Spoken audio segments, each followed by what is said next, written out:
Всем доброго времени суток, с вами канал Mobile S, и я представляю вам обзор вентилятора Deepcool UF92. Вот вентилятор в коробочке. Сегодня внимательно рассмотрим этот вентилятор, я вам расскажу свое мнение о нем и выясним, стоит ли его покупать. Само собой расскажу технические характеристики. Начинаем. Этот вентилятор 92 миллиметровый. Вот его коробка и его стоимость. Покупал я его, как видите, в Донейсе. Стоимость 690 рублей. Хочется сказать то, что он довольно-таки дорогой для такого вентилятора. Открываем коробку. И вытаскиваем его. Аккуратно вытаскиваем. Аж немного скрипит. Это сама коробка. Вот. На самом деле все было красивее уложено. Потому что я же ведь открывал.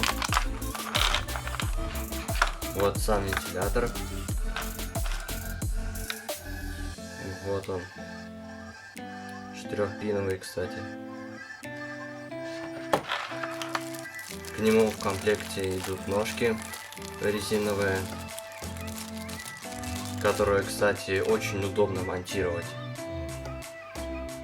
Установка займет буквально секунд 20 с этими крепежами. Здесь руководство пользователя, но оно вам не пригодится. Ни за что не пригодится. Вот товарный чек. Кому интересно. Вот здесь два переходника. Это обычный переходник с 4 пинов на Molex. И второй переходник. Это понижающий. Вот. Здесь написано 7 вольт. Тоже Molex. Чем они от друг друга отличаются? Тем, что вот этот короче, а этот длиннее. Отличаются они тем, что вот этот белый это обычный переходник, а вот этот черный это переходник резистор. Что это значит? Это значит то, что если вы хотите присоединить этот вентилятор к блоку питания, вот вставляете сюда разъем. Я даже вам сейчас покажу. Вот вставляете. Вот здесь специальные рельсы есть, если можно так сказать. Вот. Вот так вот все должно быть. И вставляете блок питания. Фишка этого резистора в том, что он понижающий. Точнее говоря, с ним можно регулировать скорость. То есть обычный переходник, если вы используете его, то вентилятор крутится на максимальной мощности. А если вы используете этот резистор переходник, то вентилятор крутится с меньшей скоростью. Так можно добиться довольно-таки хорошей тишины. Вот, в общем, вся комплектация. Давайте перейдем к самому вентилятору. Вот он наш Deepcool. Вот так он крутится. Главная фишка в том, что провод здесь из резины и к тому же 4-пиновый. Вот он. Сам вентилятор. Крыльчатка сделана из пластика. А вот эта часть серая, она сделана из резины. Смотрите. Например, здесь.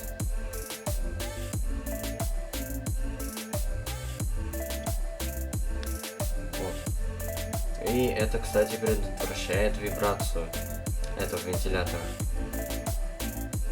Вы, наверное, сейчас подумали, зачем покупать такой дорогой вентилятор, причем за 610 рублей?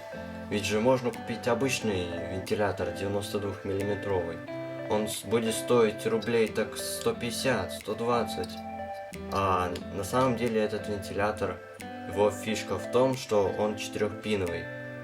4 пина, это означает то, что его можно регулировать. Он регулируется автоматически. Скорость обдува. И также меняется воздушный поток, естественно. И еще стоимость превышена из-за того, что он сделан качественно. Реально, когда держишь в руке, ты держишь не просто вентилятор. Он, кстати, немножко увесистый даже. Ты держишь реально качественную вещь от бренда Deepcool, как видите. Так что я считаю, он должен окупиться где-то через года 3, по моему мнению. Вот сзади наклейка. Здесь просто написано Deepcool и Made in China. Вот, кстати, правда. Можете здесь посмотреть. А сейчас пришло время рассказать вам технические характеристики этого вентилятора. Размер 92 мм, толщина 26 мм, тип подшипника двойное качение, шарикоподшипник, количество лопастей 7, минимальная скорость вращения 900 оборотов в минуту, максимальная 1800, минимальный уровень шума 17,8 дБ, максимальный 25,2 дБ. Время безотказной работы 30 000 часов. Тип разъема питания 4 пин. Стартовое напряжение 7 вольт. Максимальное 12 вольт. Максимальный ток 80 мА. Есть антивибрационное покрытие. Присутствуют два переходника на Molex, в том числе понижающий резистор. А также есть автоматическая регулировка оборотов, то есть ПВМ. А теперь я хочу подытожить. В общем, стоит ли покупать этот вентилятор или нет? Стоит ли он своих денег? Я считаю, что да, он стоит. Он реально сделан качественно. Он сделан даже очень качественно. Так сказать, уровень качества высокое. Можно его покупать в любой практически корпус. Самое главное, чтобы было место, куда его запихать. То есть этот вентилятор 92 миллиметровый. Если корпусу не подойдет, то придется возвращать. В общем, это очень хороший вентилятор. Если вы совсем обычный пользователь, то, думаю, этот вентилятор вас ничем не удивит. А если вы не обычный пользователь, то он может удивить вас 4-пиновым разъемом. Я его довольно-таки много упоминаю. А потому что с помощью него можно регулировать обороты. А как именно, через какую программу, я если честно не знаю. Можете прогуглить. Я пытался менять скорость через BIOS, но все тщетно. То есть я не нашел выход. Но можно, возможно, регулировать через всякие программы. Ну, в общем, прогуглите. Со своей работой вентилятор справляется. Еще его особенность — это шарикоподшипник, то есть подшипник качения. Это как бы шарикоподшипник. Ну, это реально хороший вентилятор. Но если вы готовы отдать 610 рублей, это все-таки, я вам скажу, не маленькие деньги, то покупайте. Если вам не жалко денег, то реально берите этот вентилятор. Он будет вам служить долго. Я думаю, все-таки лет 5 точно будет служить. Вот еще раз покажу, как он выглядит.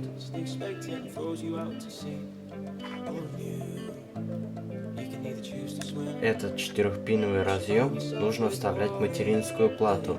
Так что я говорю вам, будьте осторожны. Вставляйте его в материнскую плату осторожно. И говорю вам, не срукожопите и не ломайте разъем на материнской плате. Лучше всего аккуратно вставлять.